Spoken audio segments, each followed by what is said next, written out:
Hello, and welcome to Creative Practice with Greg Zabel.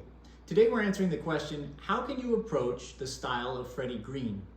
Freddie Green played for about 5 decades with Count Basie in the multiple iterations of his ensemble.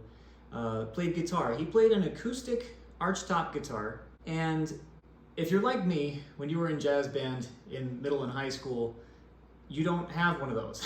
I had a guitar similar to this, a Stratocaster style guitar, because I like rock music and stuff like that, but it was time to play some jazz. So if you have a guitar like this, or maybe you have the appropriate guitar, either way, I'm going to tell you how to dial in a jazzy tone. If you have a Stratocaster, you've got volume knob and 2 tone knobs. What you want to do is set the pickup selector switch to the not the most up position, but the one next to that. This will select the neck pickup and the middle pickup coming together to create a warmer jazz tone, kind of approximating those humbuckers on the jazz guitars. Then this tone knob that is wired to the neck and the middle pickups, I have that almost all the way down. If you have it all the way down and it kind of sounds like this and it's very closed off, there's not a lot of definition to it. So this is what that sounds like. Now that's warm and fuzzy and it sounds delightful, but it's not going to cut through an ensemble.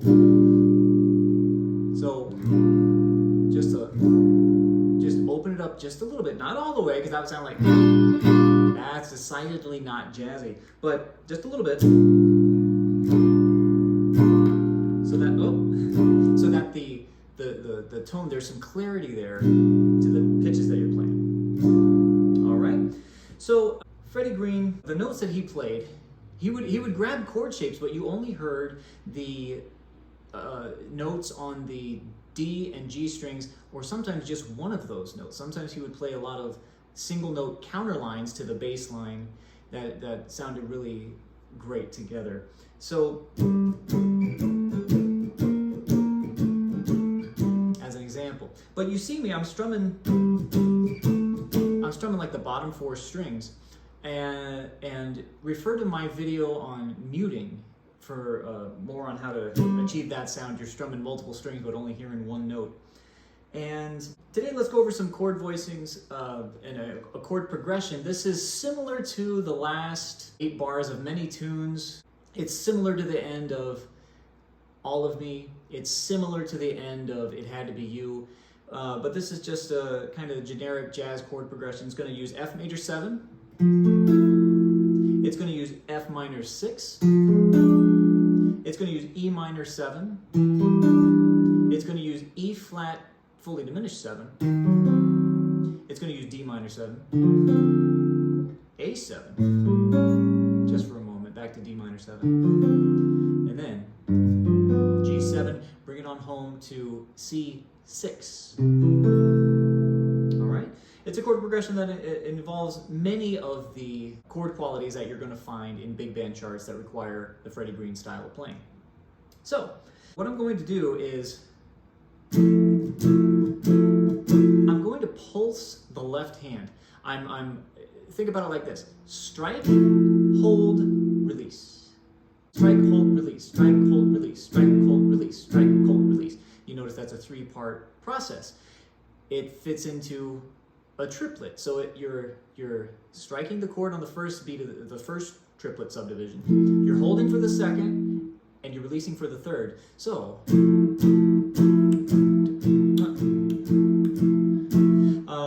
Tomo Fujita is a guitar teacher at Berklee College of Music. He has his own YouTube channel, and during the pandemic I got into a lot of his videos.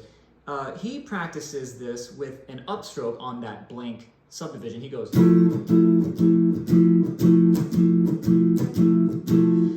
I'm not sure that Freddie Green did that, but it's a cool effect to play if you're playing a solo guitar. If you're backing up somebody without a drummer, you can kind of, it gives you that swing propulsion that a drummer would provide. So if you watch footage of Freddie Green, you'll also see him strike pretty close to the fingerboard.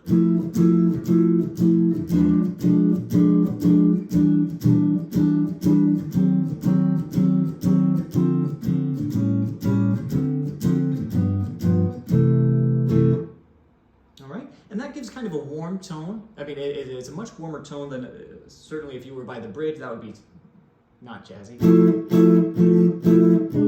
That's not it. You get a little closer to the neck pickup, that's pretty good. But even, it's a little bit, there's more chunk to it over the neck. So,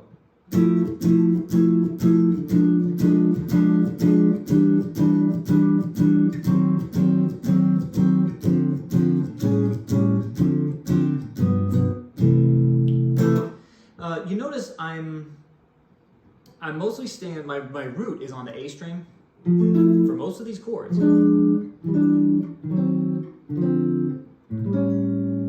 Except for this one. If you're just starting out learning jazz voicings, I recommend you put the second finger on the root for major 7 chords, 6 chords, minor 7 chords, and dominant 7th chords. For minor 6 chords, you see me, I'm using my third finger for the root, and also on diminished. Notice too that the way I'm playing these voicings currently is the same shape, minor 6 and diminished.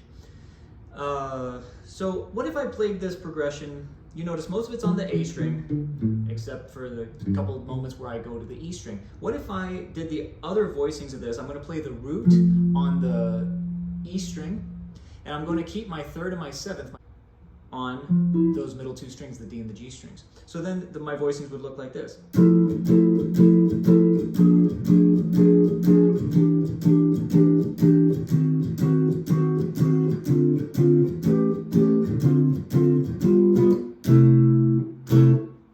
All right.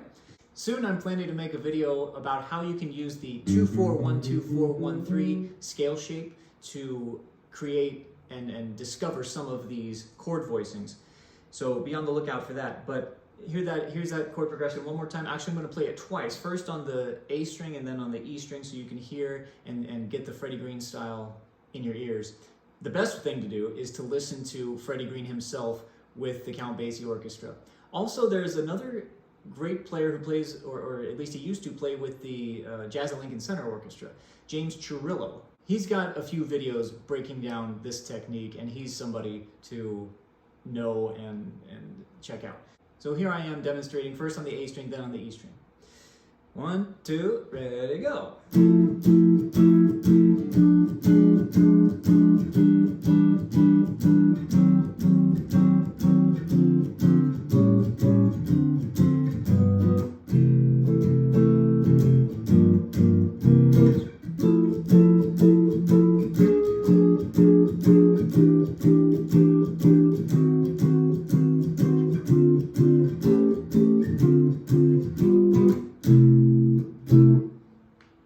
All right.